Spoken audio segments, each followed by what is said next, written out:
Hello and welcome to Sound Engraver Stream.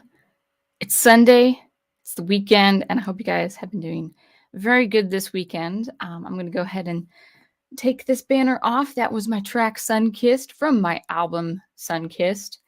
And of course, you can see that, of course, on my website, soundengraver.com, or any other musical platform that you like. All right, let me take that banner off, and then we're going to turn on the camera and welcome the chat. Hopefully everything is going well with the camera. I'm trying this new setup with my husband's computer, and it's taking getting used to, and I'm trying to sit up straight. So let's see how this looks. All right, that looks good. I changed the lighting a little bit. I think we have a little bit more focused, and I will say I can work out frequency modulation and SuperCollider, but when it comes to basic tech stuff, I'm really bad. My husband is wonderful. I'm going to try to be in the center a little bit, but as you can see, I'm not quite lined up, but that's okay. That's probably my OCD talking more than anything. I also will try not to move as much. So yeah, I might actually let me center myself for a second. I think I know what to do. Go this way? Yeah, go that way. One sec. Oops, used the wrong mouse. Ah, crud. All right. All right. Hopefully that's, I think I moved. We'll see. All right, that's fine. It'll take a little more practice as we go. But yeah, so what my wonderful tech savvy husband had was the last time you saw my stream, it flipped, or it was the mirror. I needed to adjust the mirror image. But oh yeah, my main computer's shut down just now. But then I just used the wrong face. I think I used the face of the camera or the face of the phone or whatever. I don't know phone stuff. So awesome. I'll try not to move as much as well, because I think a lot of movement is freezing up the screen as well. So that's right, Andreas, it is Valentine's Day coming up. That is true. We're going to welcome the chat. This is going to be more of a just thoughts I have regarding optimism and hope in fiction and good things in fiction. Really, the stream depends on how much you guys have to say. So it's really mostly off the cuff. Also, I will warn you that I'm on very few hours of sleep. I couldn't fall asleep until probably close to 6:30 this morning. It was my fault. I was working on my music until 1, like producer stuff, and then hung out with my prof, had a Bible study, and then I went back to writing. So actually, since last night and a little bit today, I had a good writing stint. I got about 1,000 words down, which was nice. My story is coming along, which is great. But I'm on very little sleep today, so we'll see how coherent I am. But in any case, let's go ahead and welcome the chat. I don't think I'm moving that much, so hopefully the screen is not. Just let me know if the video is freezing up. Music sounds good. Everything looks good. Oh, my prof is asking if I'm on the right mic. Well, let me see. Let me see. Audio. It does say my Scarlett. And I think I have the volume all the way up. Does it sound like it's it does say Scarlett. So that's good. The bedroom door is open to let some cool air in, so that might be why the sound is a little bit different. But if I speak a little closer to my microphone like this, can you hear it better? Maybe I'll just move my mic just a little bit closer. Testing 1, 2, 3. Can you hear that? All right. Are you sure? This is my tech husband. Are you sure the right Wi-Fi? I'm on the right Wi-Fi? Well, I don't know about the computer that you gave me. You'll have to check that. My phone's on the right Wi-Fi, hopefully. Should we spend so much time on troubleshooting? I would like some good audio, because that's just me. Okay, so Elias says everything sounds fine on your end. Oh, no issue with sound. That's good. Okay, good. Computer's a little slower, but this is not my computer. This is a PC, so maybe that's good. Um, but I know you'll raise an eyebrow at me if I don't mention any changes. That's true.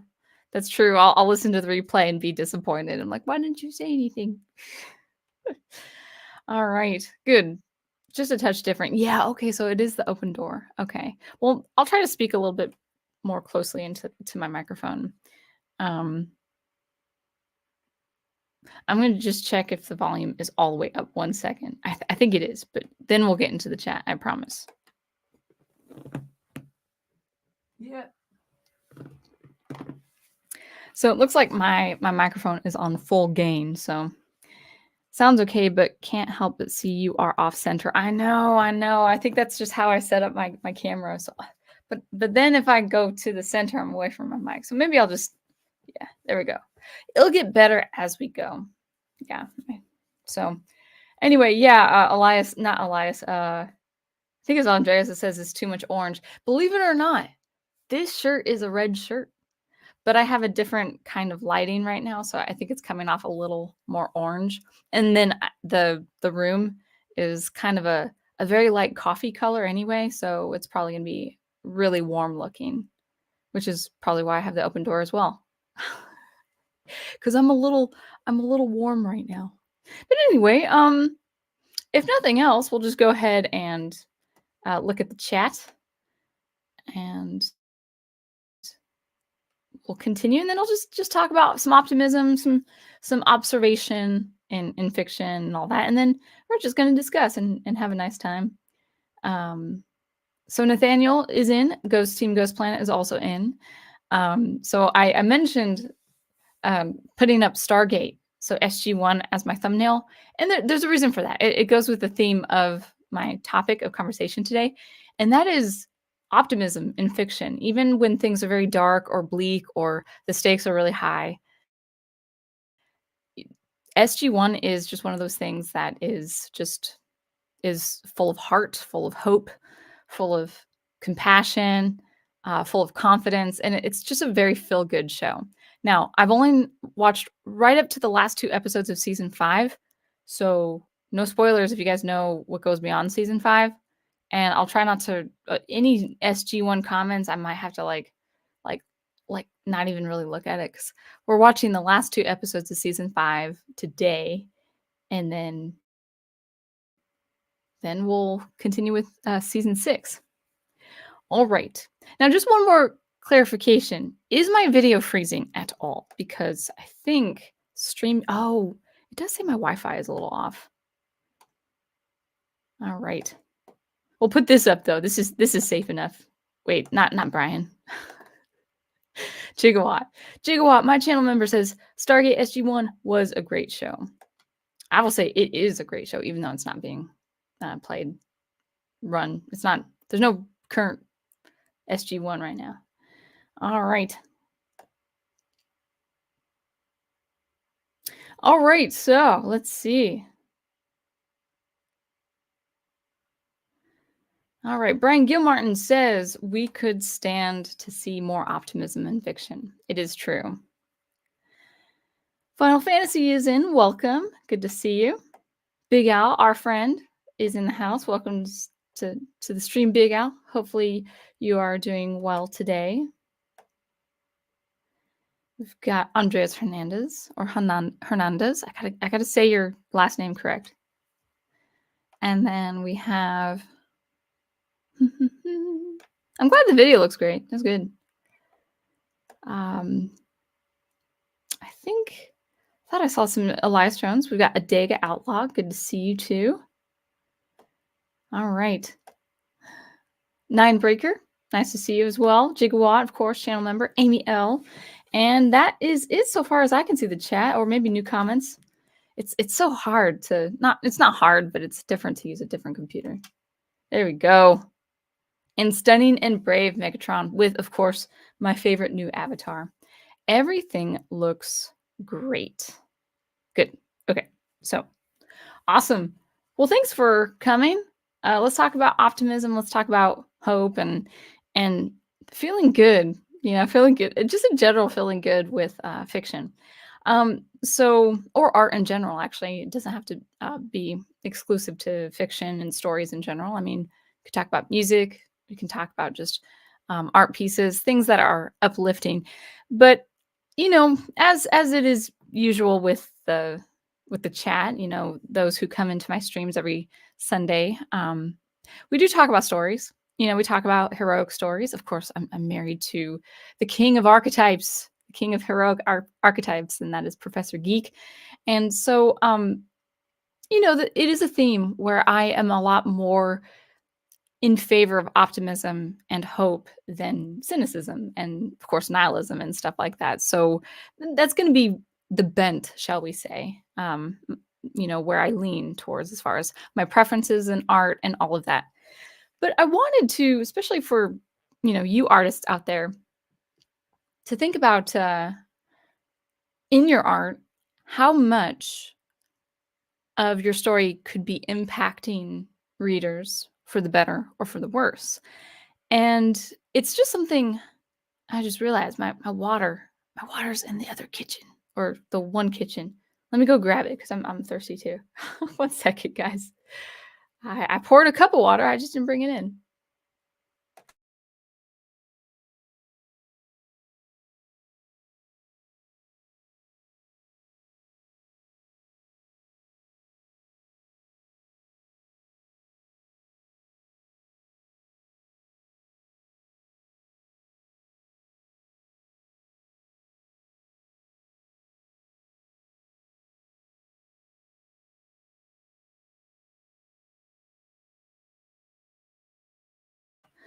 All right, back. Thanks. All right. Okay, there we go. So, as I was saying, what you guys were, you guys are working on stories, and in some respect, in some capacity, could be a graphic novel or a short story, a fictional universe, whatever the case is. You have story on the brain, and that's good. But what a lot of people might not realize, and even I didn't realize until just kind of looking at comments, getting backlash for my own opinions on my YouTube channel. What I didn't realize was, especially with a younger generation of avid readers, there's a lot more cynicism. There's a lot more, people are a lot more cynical with their approach to stories. The common example that I, and especially Professor Geek, give is that a true hero or a traditional hero, is not realistic. We have to kind of play by the world's rules, and we have to just be realistic about our intentions, be realistic about our actions. The ideal is not something that should be worked toward as it used to be in like the 1930s or whatever. Just that's an arbitrary date. But recently, what I've seen with a lot of comments, from articles to comments on YouTube. I'm not on other social media, so I don't know what people are saying there. But just kind of looking around, whether it's articles I read, go through, peruse, look over every day, or something from YouTube, I see a lot of people are, I don't know if you'd call it disenfranchised, but just a lot of, uh,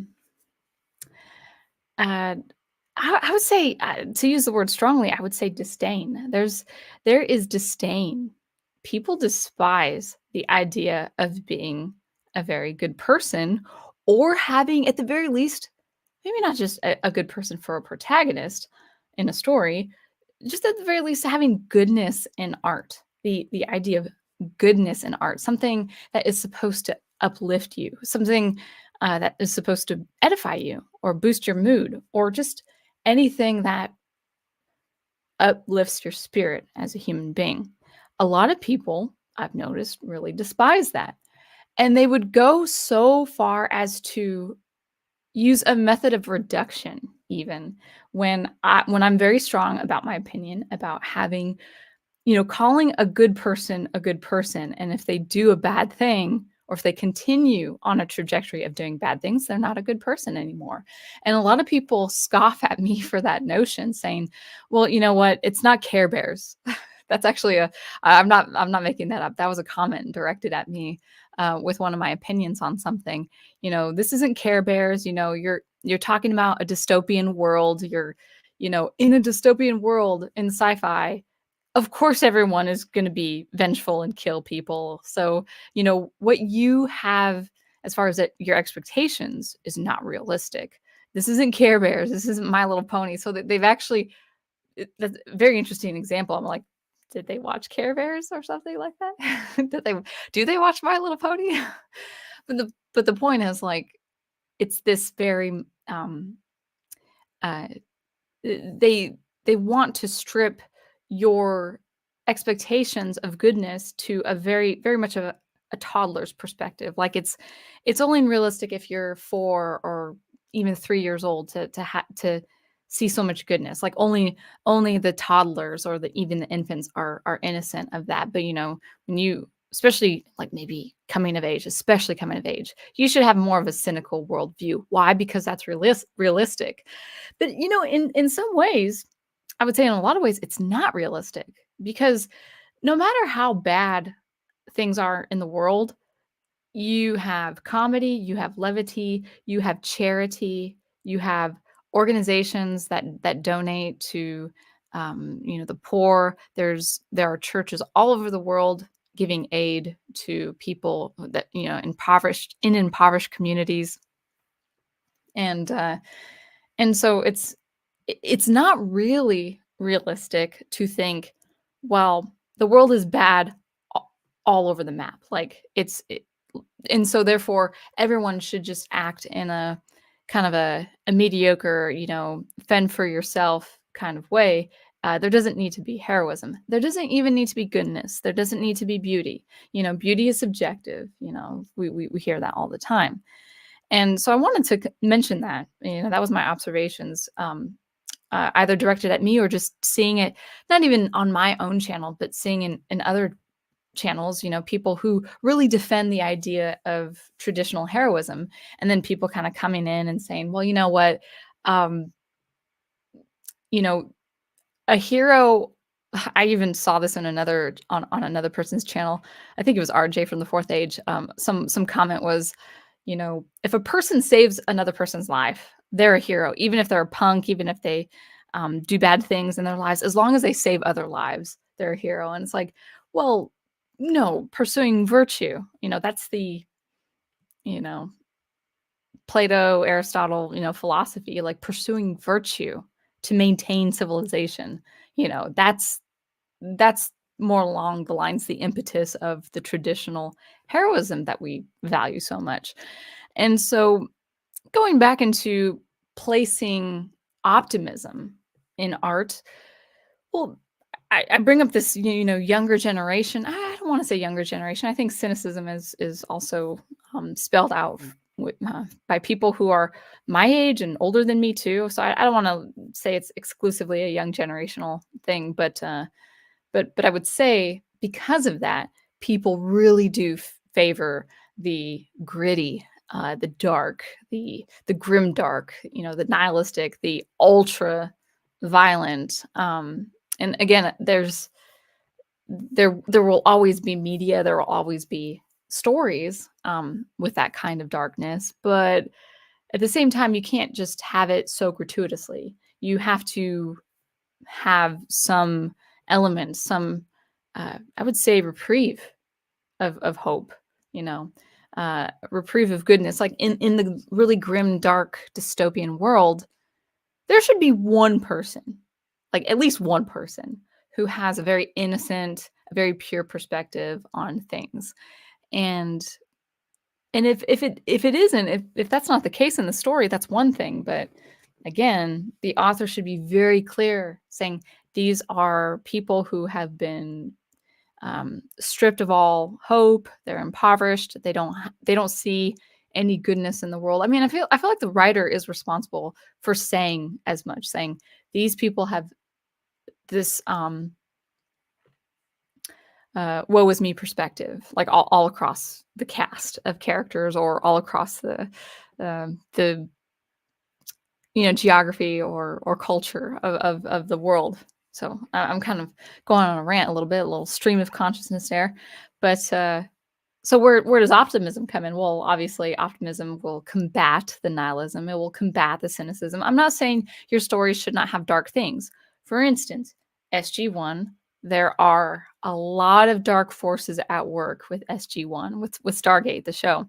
I won't go into the details, but pretty much the two main enemies against Earth and other alien alliances are just straight up elemental evil.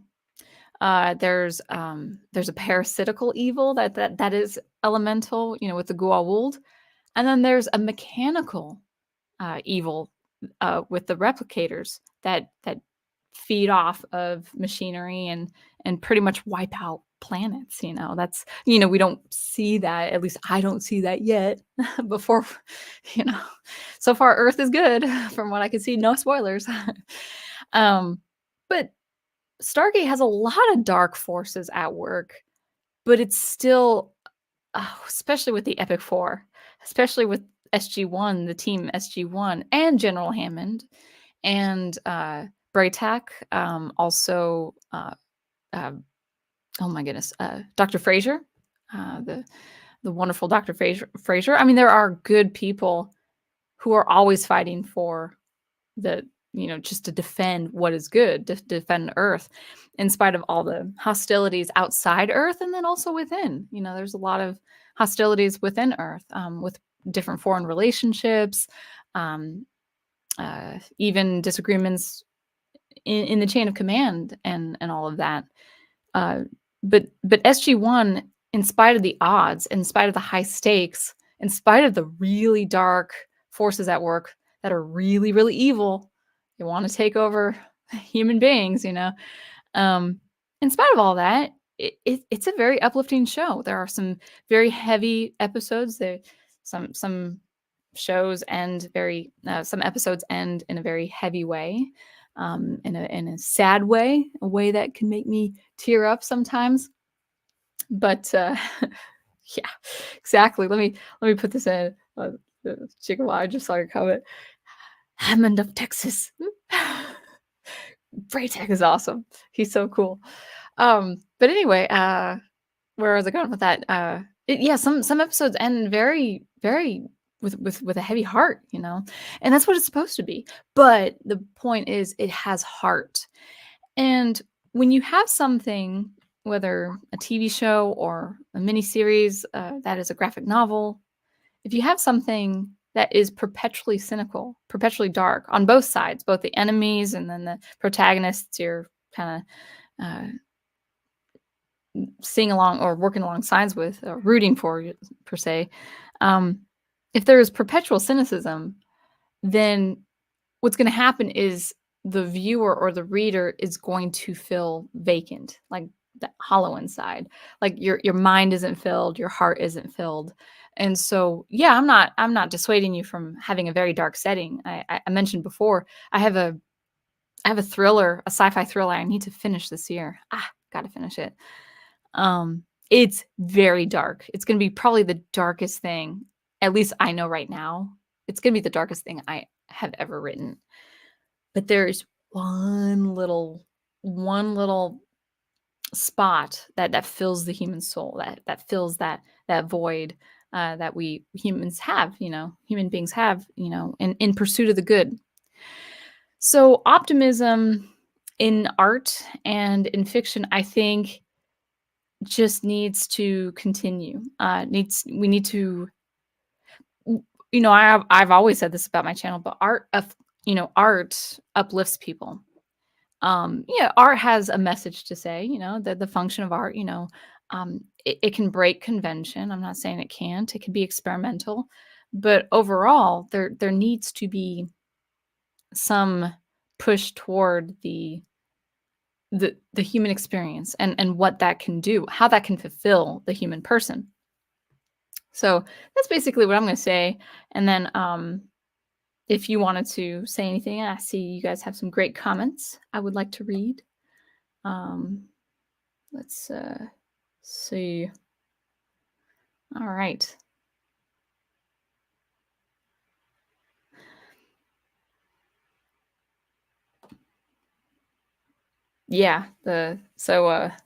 Yeah, my so Ninebreaker says I'm wearing blue light lenses, so a bit of yellow orange doesn't bother me. The color of the light is a little warmer than just straight cold white light. Um, the cold white light actually bothers my eyes, so I prefer it to be a little bit warmer anyway. But I don't even really know what the video looks like. I sort of have a guess. Um, you can see too, I hate to point it out, but like you can see the app that I'm using, the logo. I might even subscribe to it so I can get rid of that watermark above my name, but oh well. I brought it up. It's too late. Can't take it back. Oh, so yeah, the color is a little warmer. That also probably has to do with my warm colored shirt as well. Also, it has to do with my phone. Because I used to do commentary videos. I would love to do commentary videos again, using my phone, but um, they just don't get the views, and that's a lot of work. But when I did do those commentary videos, using this camera, it just picked up a warmer light. So that's probably just the settings of the phone that I have on. I prefer warmer light than colder light anyway. Like it's supposed to feel peaceful. Like actually in this room right now, the physical room that I'm in, it's very warm. I like warm light. I don't like cold light. I don't even like cold light, like white lights for Christmas. It's got to be even in the outside or on at in the yeah, in the outside, in the yard. I prefer warm white lights, not cold white lights. But anyway, that's what it looks like. Nathaniel says cynicism and jadedness has a place in fiction, but like with everything, in moderation is key. And that is exactly right. Like when someone when a person scoffed at me for thinking my ideal of heroism was Care Bears, it's like that's such a reductionist attitude. Like, well, I haven't seen Care Bears in like what 30 years, maybe more than that. So I can't really remember. I think there were evil forces at work with Care Bears, some darkness.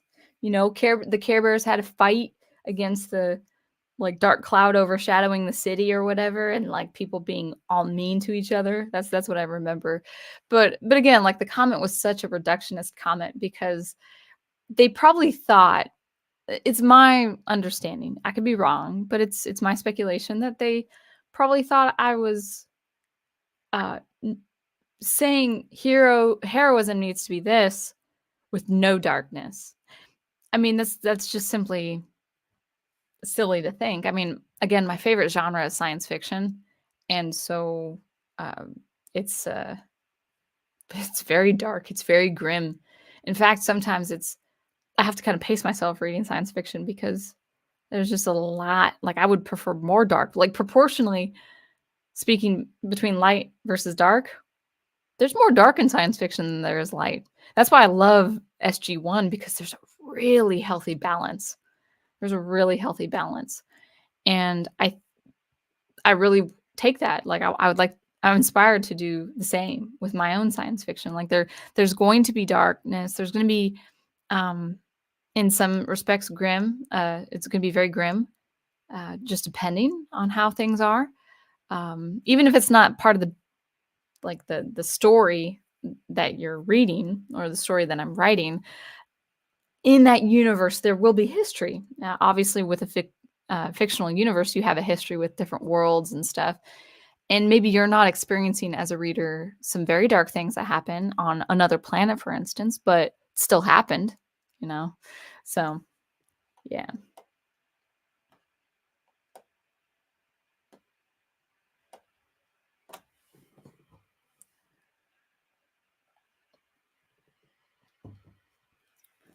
Brian says about my camera. I like this actually. I kind of like it, but it reminds you of how an old nostalgic photo looks like. That's interesting.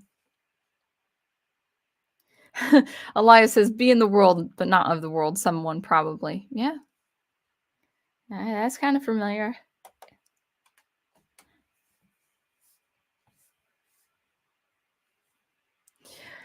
So Brian mentioned something I'm not familiar with. You say sometimes I wonder if all this dunking on the traditional ideal heroes isn't rooted in tall poppy syndrome. Oh, wait a second. I think I know what you mean. Who knows?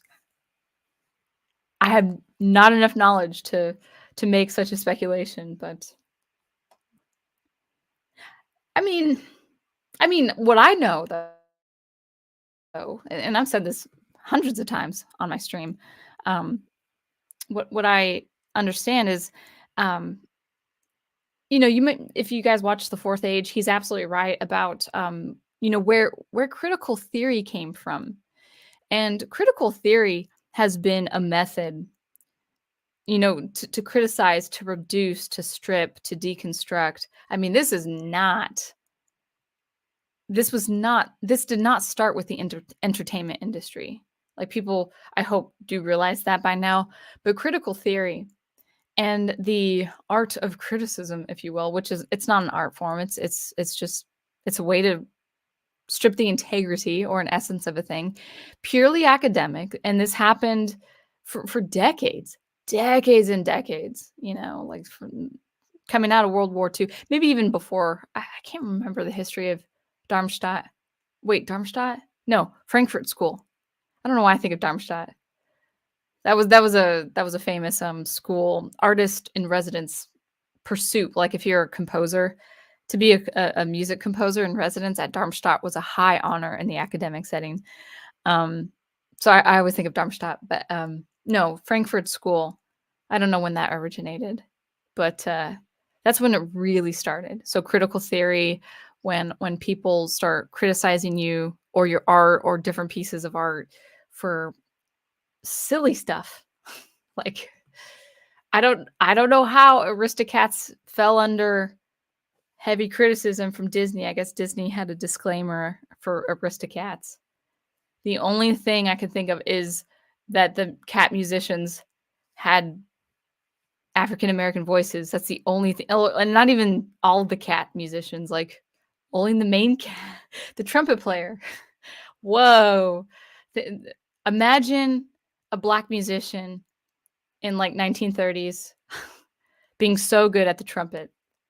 That's so controversial. I don't know the controversy. Maybe you guys know that a lot, but a lot more. But silly things. That's silly to have a disclaimer on something like the Aristocats. I don't know the story. I heard it from my prof stream last night. I'm like, Aristocats. I didn't even look it up. I'm like, it's probably something dumb. But that's where critical theory happened. Like, or that's the example isn't where it happened. It's just decades of how the academics sifted into the corporations and like, oh, we see the essence of a thing. It's a problem. It's a social problem. Let's strip of it of all its integrity, what makes it good, what makes it, what makes it the thing, and then replace it with something subpar. And we won't say it's subpar. We'll just say it's that the replacement is what it originally had to be to begin with. That's critical theory. To be ever critical of something. Now I'm critical of things like, oh, if it's a bad story, I'm going to be objective about it. This is a different kind of criticism. This is like someone who is just steeped in critical theory will look at me, look at my room, and see a problem with it. You know, maybe they'll see like that picture, the pixelated picture of me and my prof as pixelated characters, and say, that is really problematic. That girl character kisses the boy character. Something like that. Something that's just complete nonsense. But I say all that because that's where the cynicism came. Or I would say that's one route that cynicism took, is like to be critical of everything, to scoff at what is not even just good, but just something that is whole, something that is complete, something that doesn't need changing or fixing, you know? All right. Scooch up just a little bit. There we go. 22 people. Thank you guys for coming in. I appreciate that. I am very happy that you guys are coming in. Elias Jones says, you should read The Abolition of Man. Truth, goodness, and beauty are not subjective in the sense that it exists outside of us. We get the good fortune of being able to peek at the glory around us. It's true. I mean, even in something like the Catechism, oh, my Catholic husband would be so proud of me. I mean, Catholics and all Christians believe, no matter what denomination, is that God ordered things to be good for us to see and experience the divine good. Now, if you're not religious, people who claim who are not religious or even spiritual, they still are enraptured by something like a sunset. Why does a sunset, like, you can't explain why a sunset looks beautiful. Like, I mean in the barest sense, like in the most animalistic, primitive, primeval sense. Why are we always just enraptured by a beautiful sunset, It's like you can't scientifically explain that, and you can't reduce that. Like, you can't reduce it to, oh, it's just the colors that stimulate the brain. I mean, of course it's colors and light stimulate the brain. Yeah. But there's a deeper meaning. Ninebreaker says, cynicism is common when you find people who stopped caring about improvement. And I've said this before. I blame the self-care movement for that. I blame self-help for that. Because a lot of people who struggle with things like self-loathing, and I'm not okay. I don't want to dismiss. I don't want to dismiss help. Like, people who do need treatment, who do need care, who do need therapy. I'm not dismissing really good services for that. But ever since the 80s, maybe even before, but definitely since the 80s, with the rise in medication and stuff like that, and the rise in motivational speaking, the rise of Oprah, it's like it's all about me. I'm going to care for myself. I'm going to make myself. But the thing is, it was never. If it was until recently, I would say until like 10 or so years ago, it really wasn't about discipline and moral improvement. Like, to discipline your body, to subject your body to hard work, to health, and then also to subject your mind and spirit to moral improvement. It's just about feeling good about yourself. Oh, you care for your parents so much, you care for your children so much. It's all about you. Like, I mean, I'm really simplifying it. Maybe I am so much as making a reductionist statement about that. But self-care has been placating people to absolute mediocrity. It's like, oh, you don't have to do better. You're good just the way you are. You don't have to improve. Don't let people shame you and tell you have to look better or act better or speak better. Like, you just be you. It's like, you can be you, but gosh, be the best of you. Be your best. You got to be your best, especially as you get older, like, as I get older, I just realize, like, there are some things I have to really take into account if I want to stay healthy and if I want to keep my mind improved and stuff like that. I can't stay young forever,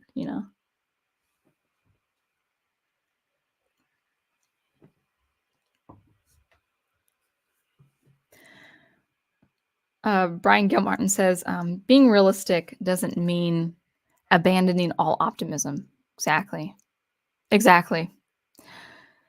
If you think about excessive negativity, exactly, this is also unrealistic, as you say. This is why we frown on drama queens, true, who make mountains out of molehills. Yeah, it's not realistic. That's the thing, is people make fun of me thinking being idealistic is too unrealistic. It's like, well, do you say the same about people who are nothing but negative?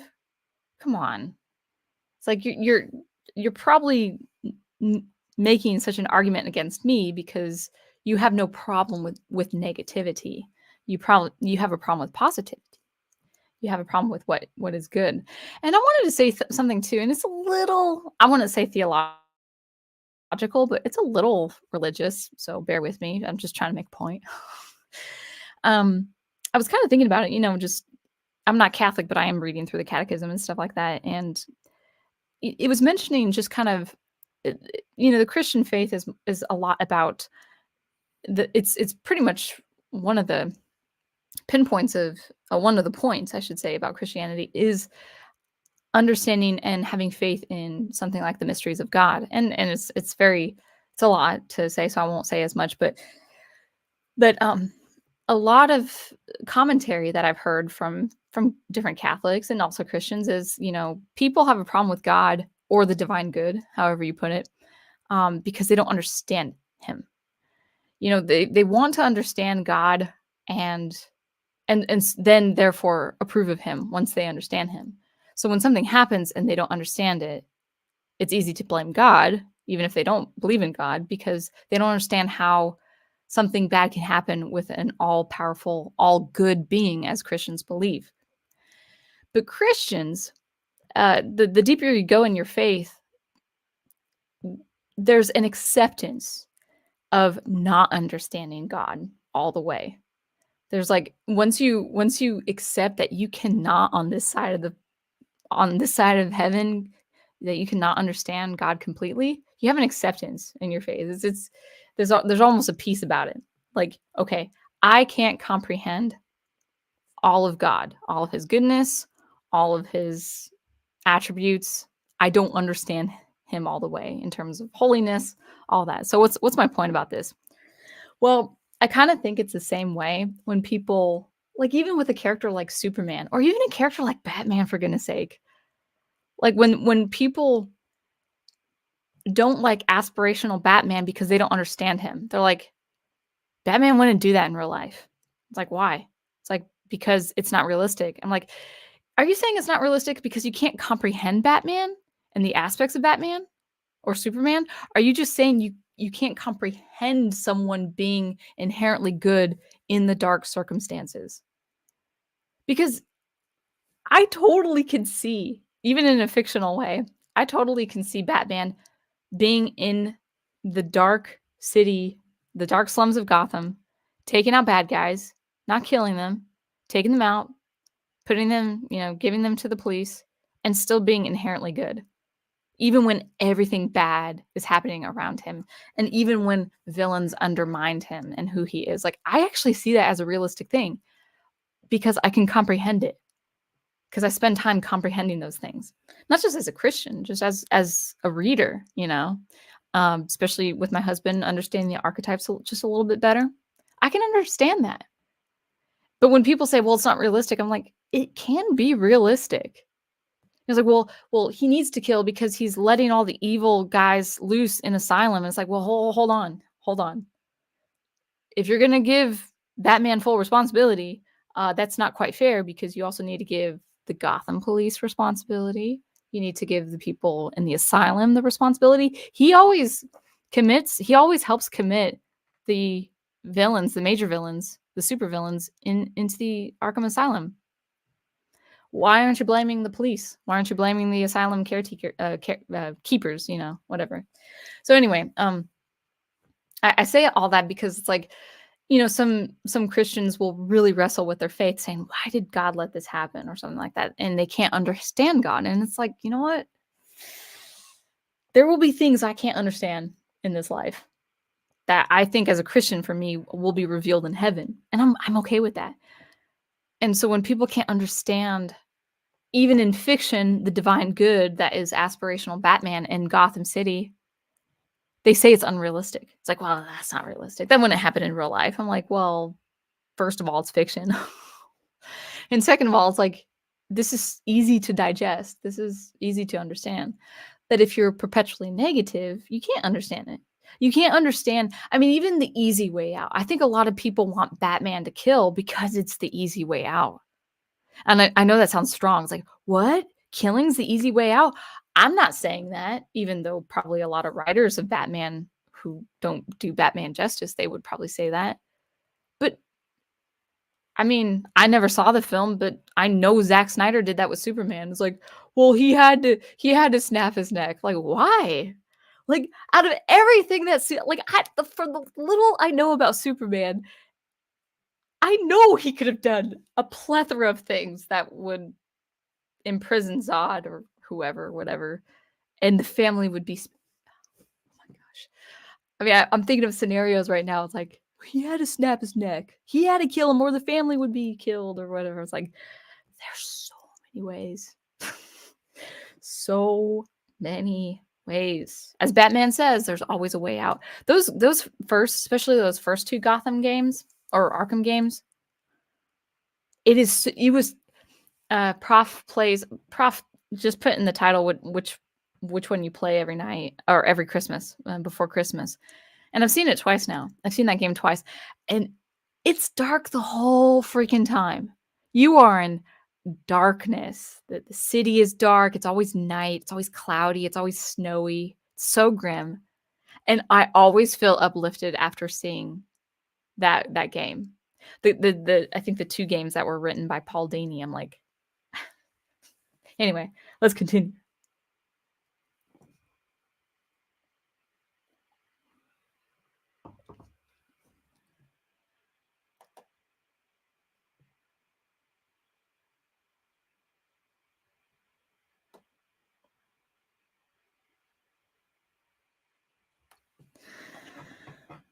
All right. Elias Jones says the complete cynicism is why Game of Thrones will never be finished. I don't know anything about Game of Thrones. The idea behind the book was Lord of the Rings without a moral center. Wow. So there can never be a satisfying end, so he will never end it. I feel if that's true, and I don't know if that's true, so I'm taking your word for it. I kind of feel bad. It's like have an end. I mean, even if it's a nihilistic one, just have an end. Have a resolution. But I don't know anything about the show or the book.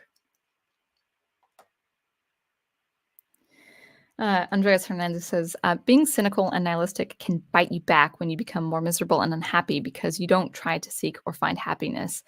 Yeah, people try to find solace. They try to find, well, I mean, it's very easy to find momentary comfort in vice, for instance. I mean, why do you think something like alcoholism is a go-to for some people? They want to get out of their situation. They want to get out of their waking state. They just want to depart from their thinking. I would also say this too. I don't know how often you guys do this, but I've been doing this for years, not even really thinking about it. But I have practiced introspection, just not having the phone on, not having a podcast on, not having any music on, especially with my commutes. But even like the first hour of my morning, it's just silence.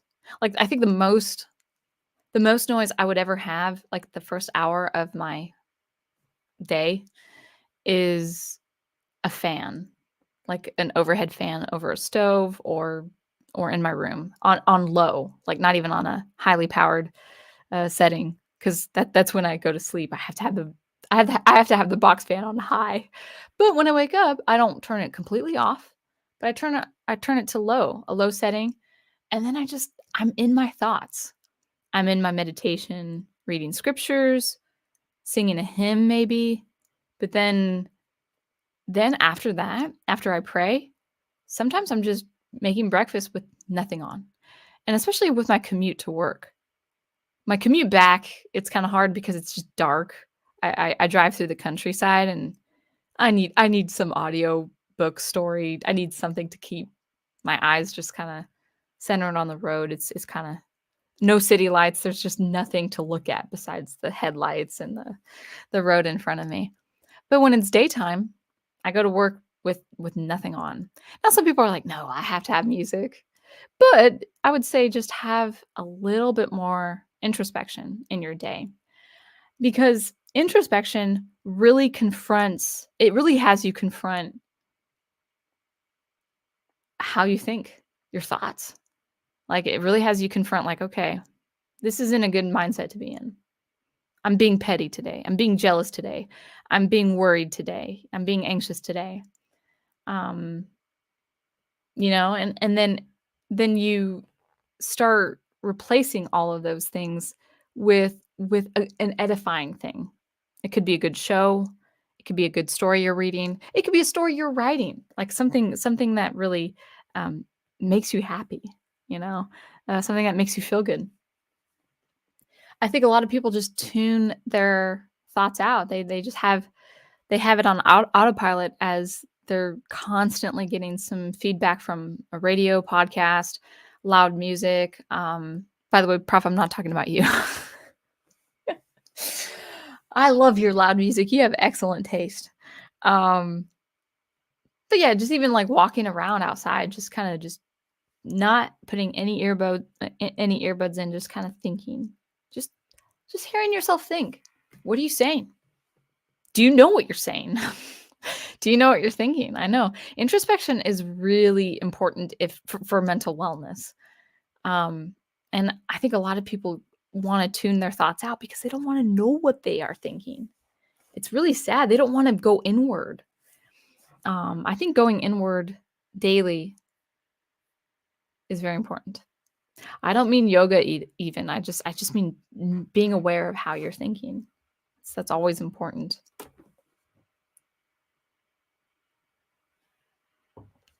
All right, let's continue.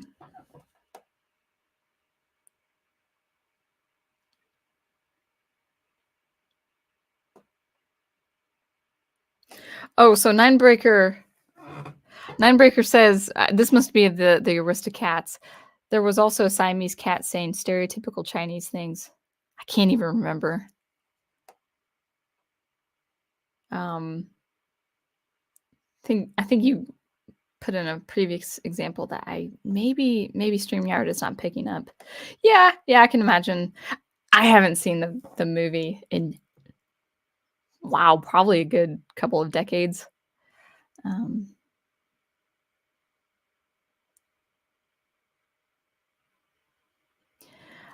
Big Al Presents says in 2021, the film was one of several that Disney limited to viewers to 7 years of age and older, stating that the character Shungan was a stereotype of East Asian people. I would kind of want to see that for myself. The thing is, like, maybe I'm different, but I just have the parents say, like, okay, this is not a representation of East Asian people or whatever. But I know people want to be careful, but like, here's the thing. I hate to say this, Disney, but if children are exposed to the real world, they're going to see those stereotypes anyway. I'm just glad they don't have. I'm just glad they don't have the intellectual property of Speedy Gonzalez, for instance, because he's great.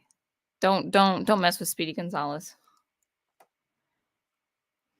Um, Andreas says, it's funny that you say people hate heroes like Superman. People are becoming more cynical, like Lex Luthor. Yeah, now that I've read a few Superman stories, like two really good ones. Oh my gosh, I never knew who Lex Luthor was outside the movie, because I mean I knew who he was, Superman's arch nemesis, but um, the more I read about him, the more I saw his depictions and his traits and his aspects. It's like, holy cow, this is just a guy who's cynical about the world, who just has a lot of power and intellect.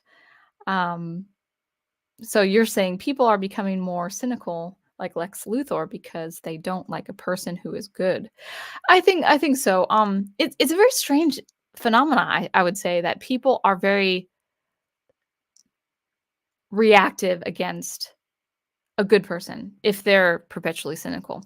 If you think there's nothing wrong with being perpetually cynical or negative, why are you having such a hard time with a morally good person? It's a mirror.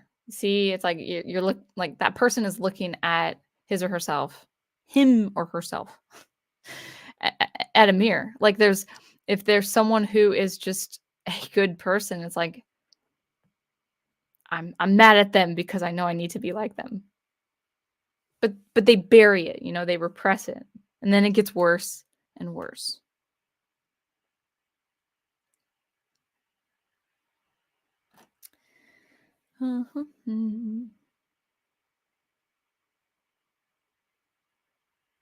Yeah, Final Fantasy makes a really good point. I've only played 3 Final Fantasy games.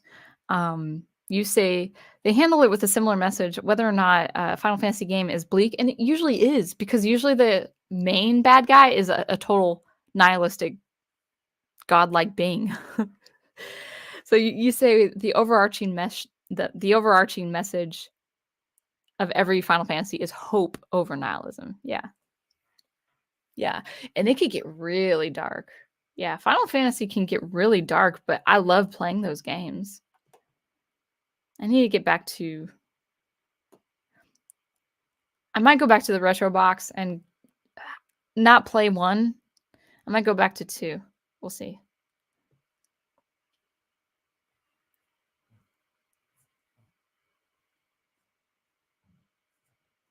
Yeah, Megatron actually makes a good point. He's joking, but I think he's onto something. Batman fights clay monsters and 6-foot tall humanoid bats. Batman's totally a realistic character. I know it's kind of funny to say because it's like it's not realistic. What Batman does is not realistic. I'm like, what he's up against is also not realistic. like like how literal do you want to be? Yeah. Yes, yes, and Megatron makes a really astute point on Batman's character. The villains created Batman, not the other way around. See, the villains antagonize Batman and say, you're creating this chaos. You're creating this death and destruction." It's like, well, first of all, no, he's not doing it. You are. "Oh, but we're doing it because you're out to get us." It's like, that's oh man. That's like an ideologue.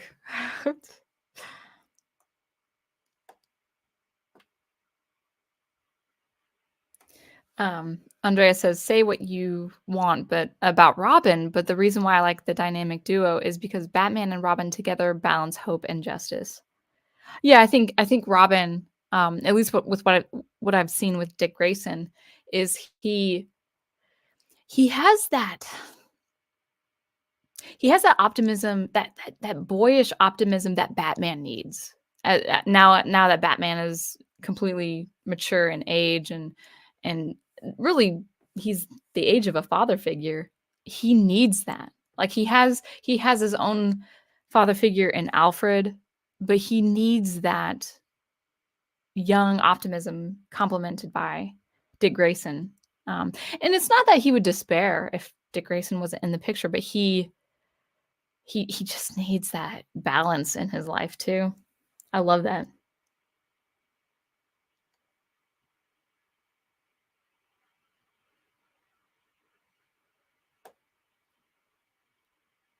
Origins. Origins is the game that my prof plays every Christmas. I've seen it twice now. It looks fun. But it's very I've said this before. I know some girls play it, but like I can imagine playing as Catwoman because she's very agile and very flexible and stuff like that, and she looks great. There is a brutalness. Like I always like my prof is a really good Arkham Origins gamer, and he just he incapacitates like 30 thugs really in one sitting. It's really the big bosses that he could go like, sometimes it takes a couple of attempts, but not bad, like, he's a really good gamer, and, but when he goes through the thugs, the usual thug, you feel like the sound design, like, you feel the impact of the kick, the punch, and it's like, "Oh," and that's more of a man's game. I'll say that. I'm not afraid of saying that. "No, women can play it too." I'm like, "That you do you not understand that's such a heavily masculine game." And it's okay. I enjoy watching the heavily uh, masculine game, but it it's not my cup of tea. Like, I like the I like the JRPG. That's all that's me. I've been saying that too. Andrea says, "Sound Engraver, I've been saying that too. Why does Batman get full responsibility for not killing Joker? Commissioner Gordon and the guards at Arkham Asylum spend more time with Joker, but they don't get blamed." Yeah, like, why is it only Batman that gets blamed for that? It just it's not fair. That's not a fair argument if you're only going to blame Batman. See, Batman puts the villains away, you know? Let the law deal with them however the law deals with them, but Batman puts them away. Ninebreaker says, Mexicans will riot if Speedy Gonzalez gets censored. I've not seen any of that, if that's true. Um, I have my cousin is married to, a Hispanic woman, so all of, uh, her side of the family is Hispanic. It'd be interesting to ask them. Justice for Speedy Gonzalez. I love Speedy Gonzalez. Like, and he saves the day for his mice community. Like, what's wrong with that? What is wrong with that?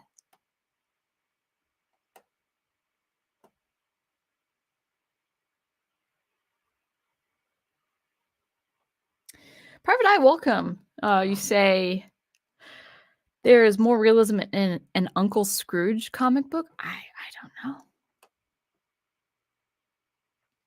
Probably. I don't. Are you messing with me? Sounds like you're messing with me.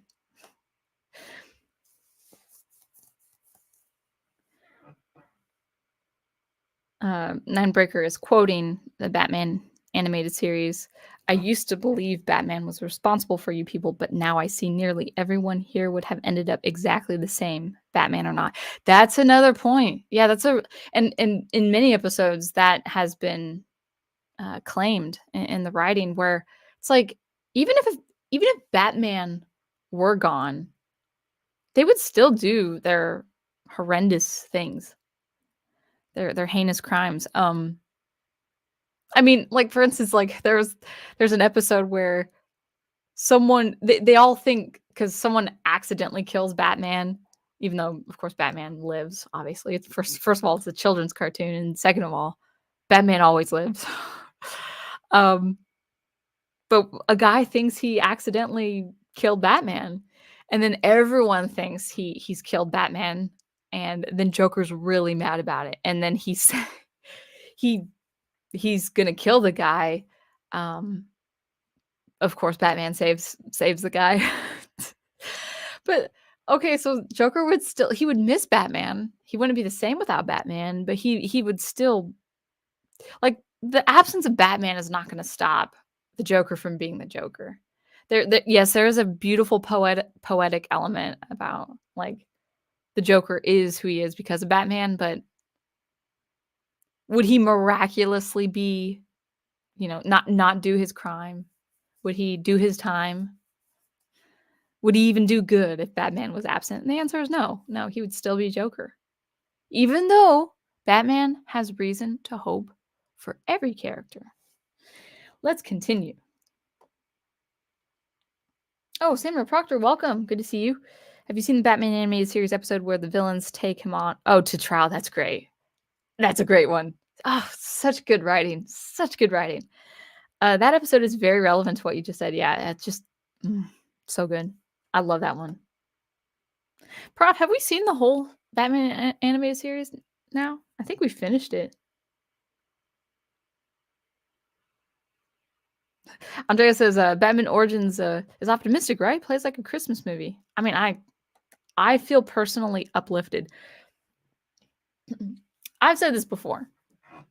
How many people out there, because it's not realistic, how many people out there who pretty much are millionaires or billionaires would don the mantle and fight crime in the worst circumstances, in the worst areas?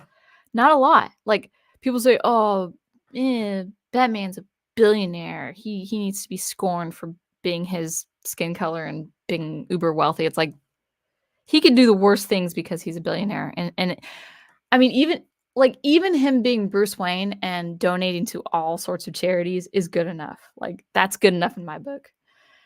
But he goes out because he has a promise to make, or he has a promise to keep. He made a promise to his parents that no person would suffer what he suffered.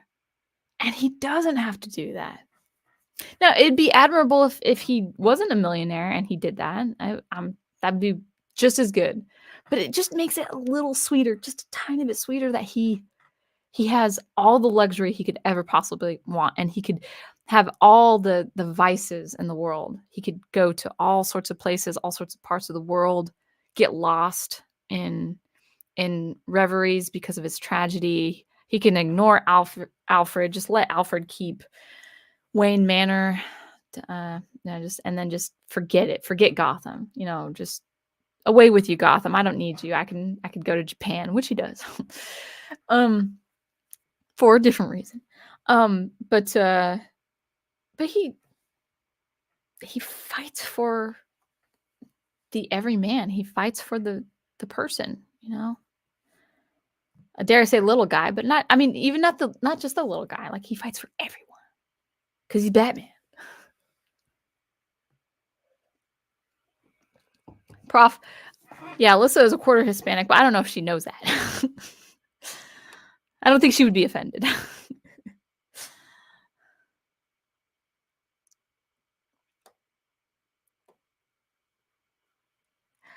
Let's see. Megatron says, now we're talking about Batman. We went from Stargate to Batman. Oh yeah, no Superman spoilers. We haven't seen the animated. Prof brings up Superman.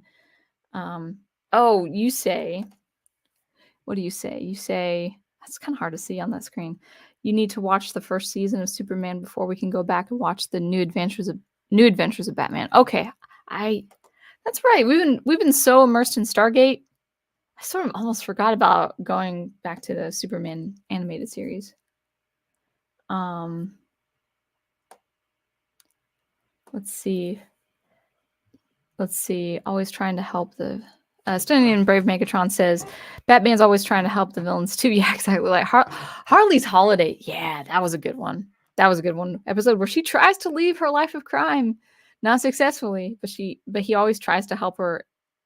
Always tries to help them if they can. Yeah, and Harley Quinn is a very interesting case. Like,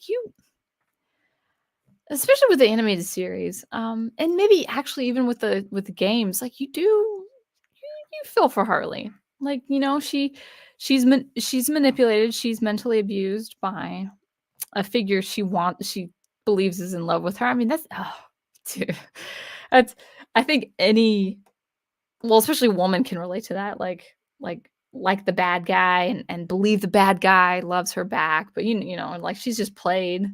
Like, in some minor way, every woman can relate to that, but I would say a man can relate to that too. Like, oh man, like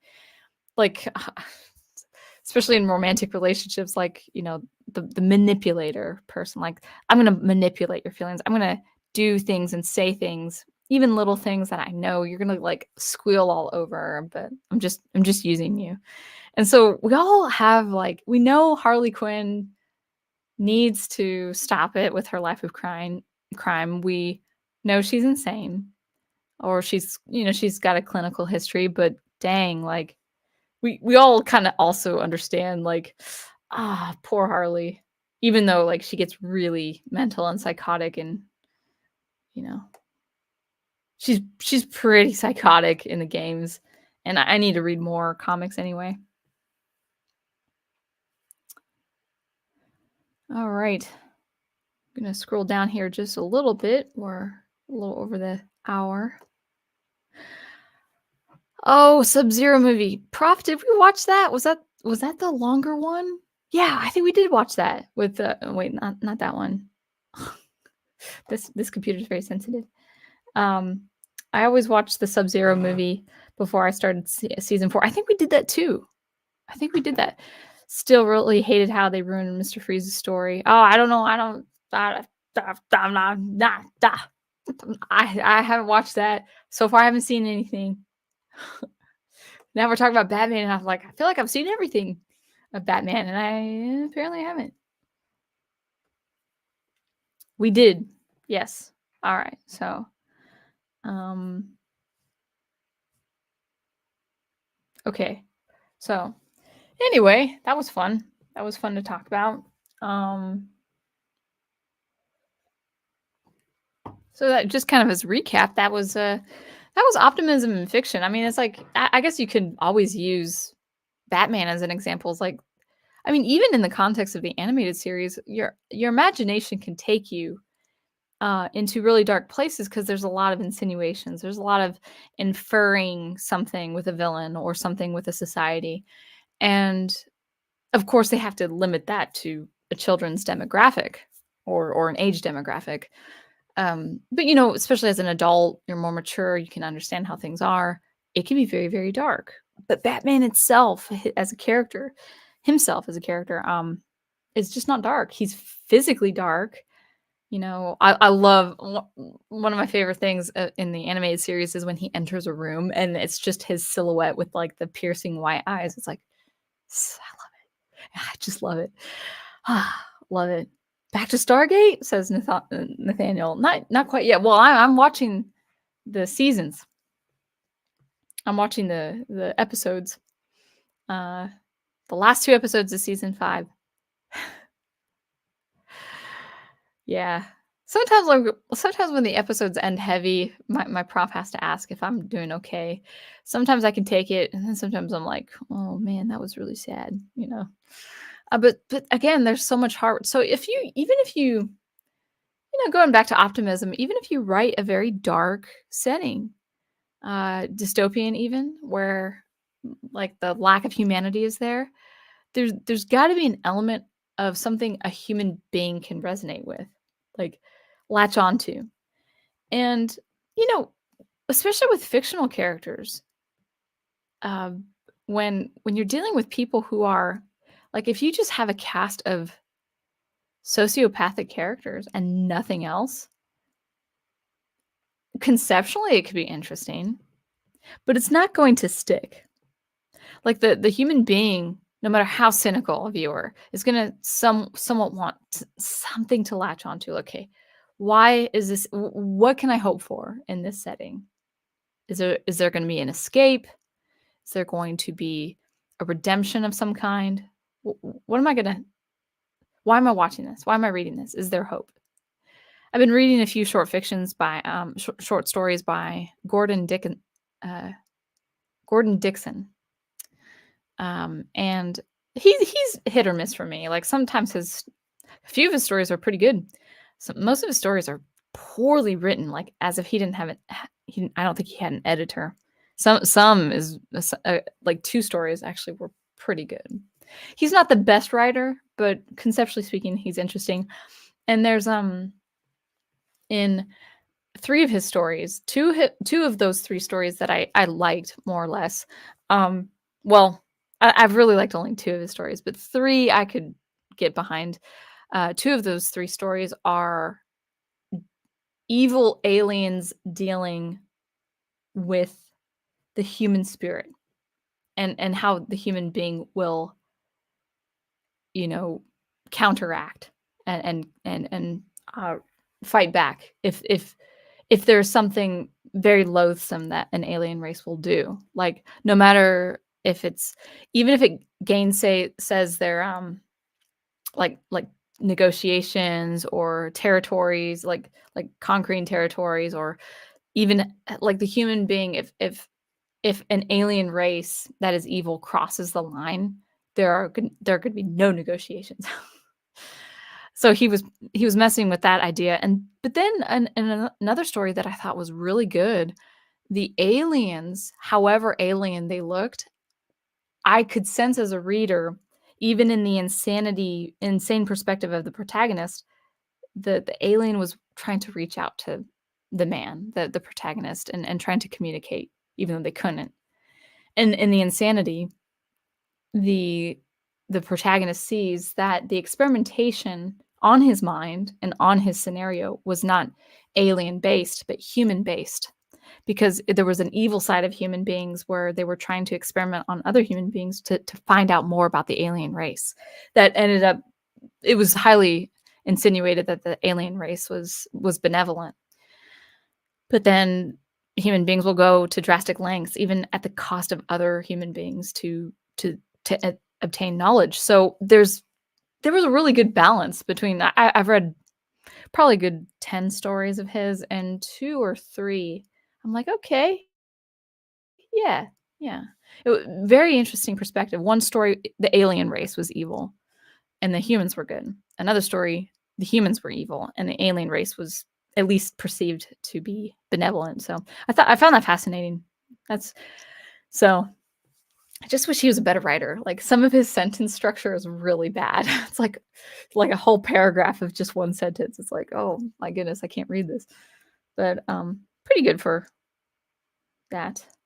Anyway, I think I will end it there. So that was fun. I had more to say than I thought with that topic. You guys had more to say with that topic. So that was really fun.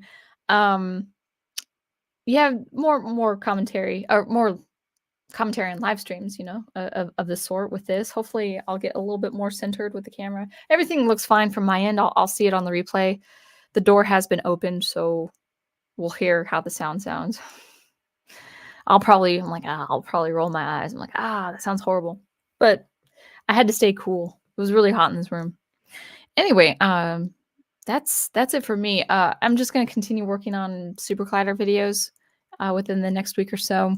I've been having a really good time. Just now that I've not spent so much time on my YouTube channel, I've been doing a lot of composing, and I have a lot to release this year. But I feel really centered. I feel really good about the time I've been spending on composing and writing. I've been spending more time on writing too. So yeah. Ninebreaker says nice stream once again. I'm so glad. I'm so glad because this was on little sleep, so I don't know how much I was gonna go, but I made my normal time. Between 60 and 90 minutes. I need to get down to 60 minutes if I'm. You guys are so fun to talk with, so I really do appreciate you guys coming. Thank you. Megatron says I sound fine. Good. But yeah, I really appreciate you guys coming into my stream every Sunday. I thought you guys would be gone. Isn't the Super Bowl today? No, I'm just kidding. Maybe that's next week. I don't know. I don't keep tabs. But I think we'll end it there. So thank you so much for watching and listening. And until I see you next, keep producing, preserving, and promoting that good, optimistic art that you love. And I tilted my computer. Oh wait, no, that's my computer. This is my phone. Anyway, I'll see you guys later.